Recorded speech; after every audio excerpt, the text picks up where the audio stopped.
Булгаков судорожно принимается за работу над новым произведением. Ему кажется, что необходимо дать совет власти, открыть глаза на социальную действительность, гнетущую и несправедливую. Он хочет достучаться до власти любой ценой, и эта цена окажется очень высокой. В новой повести «Собачье сердце» автор в некотором роде повторяет предыдущий сюжет. Профессор Филипп Филиппович Преображенский занимается вопросами омоложения. Принимает пациентов в частной квартире, где часть комнат отданы под врачебную практику. Ну, чем не персиков из роковых яиц. Только занят он не исследованиями аномального роста и размножения, а наоборот, ищет способы замедлить темпы роста и старения, как бы поворачивает все вспять. Да все приговаривает, только без силы. Все лаской нужно делать, заботой. Притормозите с пролетариями, говорит со страниц повести Булгаков. Обратите внимание на элиту. У нее и деньги пока есть, и ум, а она у вас без дела сексуальную революцию устраивает.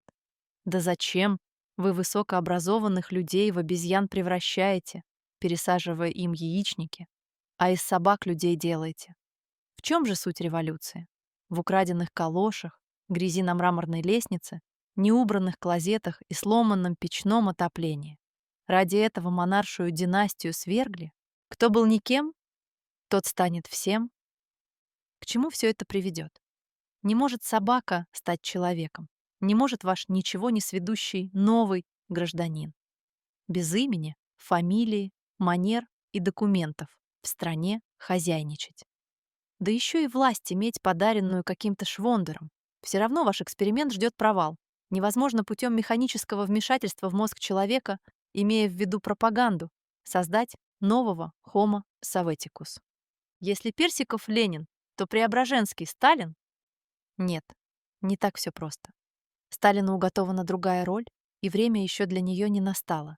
Основной текст этого романа написан летом 1938 года на даче и на время отложен в стол. Через год Михаил Булгаков теряет связь со своим покровителем, переживая это неожиданно болезненно. Вдобавок зрение начинает падать, а болезнь почек дает о себе знать с новой силой. Будучи врачом, хоть и давно уже не практикующим, он чувствует приближающийся финал своей жизни, что заставляет срочно дописывать отложенный текст, который волею судьбы станет духовным завещанием. Роман обретает название «Мастер и Маргарита». Первое слово из названия является ключевым для единственного наследника — Иосифа Виссарионовича. О важности понятия «мастер» для вождя высказал предположение Борис Пастернак в разговоре с Михаилом Булгаковым. Именно поэтому не очень подходящее к деятелю культуры определение «мастер» стало ключевым кодом к названию этого романа. Булгаков был уверен, что теперь Сталин точно роман прочтет. И не ошибся. В эпиграфе к роману Михаил Булгаков дает еще одну подсказку, приводя диалог из Фауста Гёте. «Так кто ж ты, наконец? Я — часть той силы, что вечно хочет зла и вечно совершает благо». Роман, безусловно, о вселенском зле, которое Булгаков перед своим уходом из жизни хочет направить во благо. Вот перед нами и проявилась основная мысль писателя, которую он будет очень искусно развивать на страницах своего прощального текста.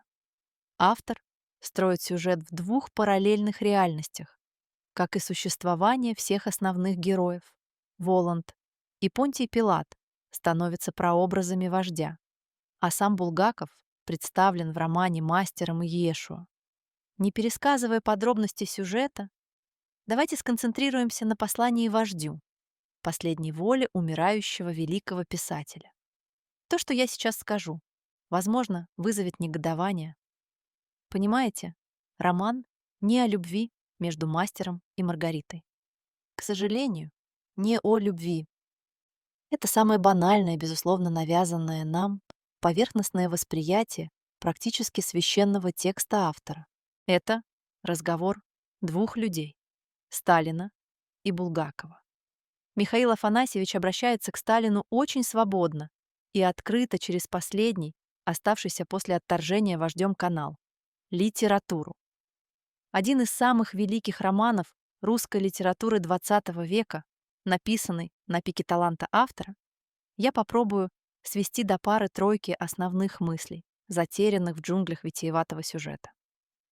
Мы знаем, кто на самом деле ты такой. Ты — зло. Зло невероятное, кровожадное и бесчувственное, но зло вынужденное и необходимое.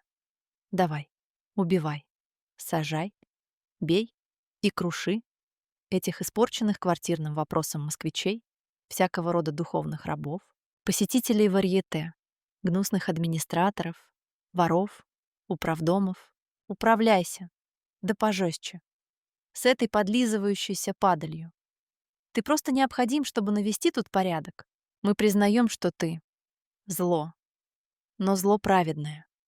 Направь всю адскую машину власти против тех, кто порочен и гнусен в своих поступках. Но послушай, что тебе-то мастеров, сидящих по подвалам и словом зарабатывающих себе на жизнь. Остепенись. Мы со склоненными головами перед тобой. Мы тебе не друзья, но и не враги. Заслуживает твоей настоящей опеки только великий художник. Береги нас, писателей. Тогда, возможно, мы дадим тебе моральную санкцию на такое необходимое зло. Конечно, мысль было важно подкрепить линией скромного мастера, который получает свободу из рук Воланда. Нет в произведении настоящей любви, она условная, сказочная. Опытный Ловелас Булгаков удивительно обошел в романе сцены близости мастера и Маргариты, но ввел бал с оголенными девицами и обнаженные полеты Маргариты под покровом ночи. Это явная фантазия маленького и робкого мальчишки, не проживающего истинного контакта с женщиной, который живет внутри огромного кровожадного мужика, который правил половиной мира. Булгаков не проживал любовь в своей голове, он имел радость ею заниматься наяву. Из этого можно сделать вывод, что роман уж точно не о романе. Это вовсе не роман, а сказка, рассказанная Булгаковым Сталину с непременным образовательным и философским началом. Безусловно, Булгаков — гений. Гений публицистики или политики каждому придется решать исключительно самостоятельно. Постскриптум. Завещание попало в руки наследнику не сразу, но, очевидно, было прочитано наследником. Сталин изменил свою политику по отношению к писателям, и мастера пера смогли изменять ход истории, пряча в сюжеты своих текстов подсказки для руководства страны. В 1942 году выходит пьеса «Нашествие», написанная Леонидом Леоновым. Сюжет разворачивается на фоне Великой Отечественной войны, где один из врагов народа возглавляет движение в борьбе против оккупантов. За это произведение автор получил из рук вождя Сталинскую премию первой степени. Сталинскую премию первой степени получила также Галина Николаева за роман «Жатва». В произведении освещалась одна из обязательных тем послевоенного времени — превращение колхоза, оказавшегося из-за войны отстающим, в образцовое хозяйство под руководством партии. По сути, это был рассказ о давлении на деревню. Просьба о послаблении была услышана. Вскоре Сталиным была начата кампания по устранению перегибов в работе с колхозами. И такие случаи не единичные. Булгаков, задумывая «Мастера и Маргариту», для одного человека в итоге спас жизни многим мастерам литературы. И в этом смысле наследие гения сложно переоценить. Если вам понравилось наше повествование, подпишитесь на канал. Ждем ваших отзывов в комментариях. Ваша обратная связь позволит нам оценить интерес к этой теме.